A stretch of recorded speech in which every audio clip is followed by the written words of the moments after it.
Kasi mga bata eh. Di ako sabi ko talagang intendo ko magtapos. Narinig ni Bekbek. At bibilog din si Bekbek. Sabi nga, huy, lola yan eh. Hindi eh, pagkatapos, babaryak, ano, papalawin kayo niyan. Si Loleg na yan. Baba kayo, baba. Bumaba, hinawa ko sa tigit ng kamay, para makatakbo. Pagdali na, sunod naman, ang dalawang bata, no. Pagdating dyan, na, bigyan mo ako isang, RC noon eh, no. Bigyan mo isang RC. Pagtigil sa wala na akong tubo doon. Napawin na sa plastic ko naman. Wala akong pera kung di yan lang eh. At di mo ko sige sa dito. Okay daw. Nando doon din yan.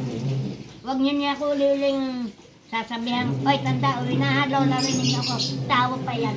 Hoy, lola ninyo yan. Pinsang buo ko yan. Sabi ganyan.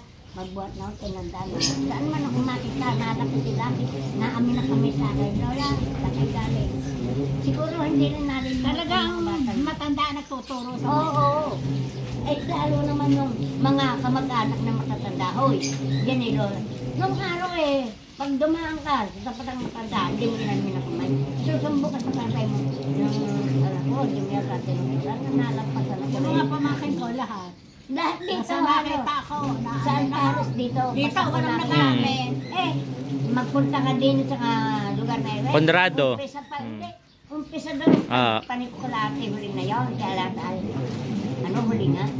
Naamin na ng kamay. Pati kayo lalaki na. Hanggang dito. Pati nga dito, napunta yun. Inaamin na ng lolo. Ako, inaamin na ng kamay ng Ilan taon na po kayo, Lola Son? Ilan taon na po kayo? 83. Magkakanda kami, nagtatay mo. Buwan lang ang tanda mo sa akin. 83 na rin yan. Naka-birthday na yan. Sabi mag-birthday pa niya yun. 83 na. Ngayong August. Ako naman 83 na rin sa September. Kaya sabi ko, kami dalawa, panahon ng hapon kami pinanganak kaya kasama ko ng hapon. Kasi tago-tago ay maray kung tatago ang panahon, walang karsadan ganyan. Ngayon wala ka lang tataguan. Kabi-kabi lang karsada Ang bigat mo nito, nagkukukot mo ng loob ng bayan ng Carmona, Rosebo kitang inasa. Wala tayong pero asahan mo. Kasi tatanda nyo, ito sabi sa kanila. Lahat ng bagay may katanggap. Kung sila nagmamalabes, andun ang bahala. Tama. At itong ating hinaharap na ito, mas matindi pa darating.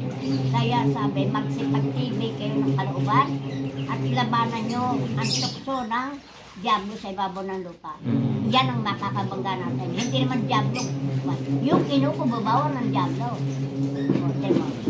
Aasahan ko bang magkakaganyan si Danilo sa akin? At parang naging magulang ako nila. Nagsundalo. Bingini na ako nagtitig ko yung trabaho niya. Si Obi mismo, sinasabi, kinagis na ko na sa atas yung tatrabaho niya. At kung boy lang si Kuya Nating, di ba kasi matalo ka? Nananakatin na yung para sa kanyang baka sabi. Asaw, kasama pa niya.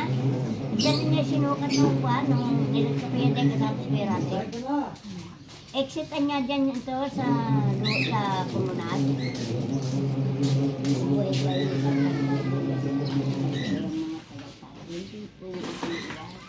Nung araw pa lang, regarding na kayo sa buhay, kita ka ng mga tao mababagay. Oo, pinabababa. Hindi po pwedeng kalawin ang buhay. Ganoon dati? Buhay pa si Kuya Takyo sinusukat yan noong tao talaga dati, no? Hindi, noong tao ni Remulla. Hoy, bakit sinusukat ito? Sino may utos sa sukatan niyo itong buhay? Si Gobernador Remulla, matanda Remulla ha, kaya yun hindi naranas. Tigilan mo yan. Hindi pwede sukatin ito ng gano'n dahil ito pinagbibili ng mga ninuno namin kauna pa ng 200,000 pila sa pamahalang Katila. May degree ito at binasa yan. Di ba yan sa Mora, sa Liwasang Bayan. Yung ngayon nasa inyo. May katulong nasa cabinet ng lahat naman yan may aanihin nila ng ano yun, Lola Son. At ang pinabayang magdakmay ang taong bayan dahil maasa sa bukid. pinagtala akong magwayan ng mga anak